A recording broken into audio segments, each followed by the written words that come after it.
it was a great start. So I started on 11. I hit a shot about 12 feet, maybe 10. Made the putt, and the greens were just perfect. They really were in such good shape that made the hole just look bigger immediately. And then I made 4 straight birdies, so I got 4 under.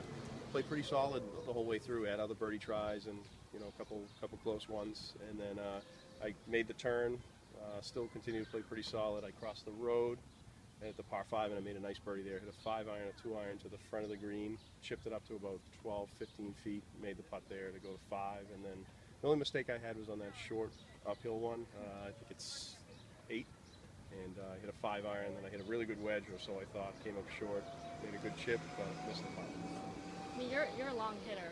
This course kind of takes that away in certain stretches. How did you adapt your game, and how did you get around that? For me, actually, my favorite club in my bag is my 2-iron, and relatively, my irons are actually my favorite thing to hit. So, course actually plays into my game. Even though I do hit the driver pretty far, it gets a little wild at times. So, taking that out of my hands isn't always a bad thing. Now, you've been playing very well lately. I mean, talk about the confidence of what's going right during this stretch. Yeah, it's I did a lot of work in the off season with my instructor down in Orlando, and I worked with Andrew, and I didn't get to see him last year, so subsequently my ball striking was terrible last year. This year I have a lot more confidence. I made some good changes, and they're starting to click.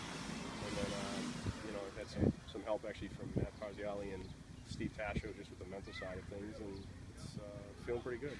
So. And this has to be one of your best starts at the Mass Open for sure. Absolutely, best start in the Mass Open or Mass Amateur. It's exciting. Such a tough field to know that I'm even up on the top, and I'm excited. There's a lot of really good players here.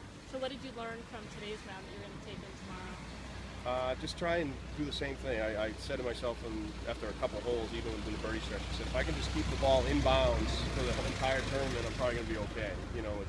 There's so much trouble here off the tee that if you can give yourself even 9 and 8 irons into the hole, that's fine. Just stay in between the trees, and you're probably going to have a good chance at it.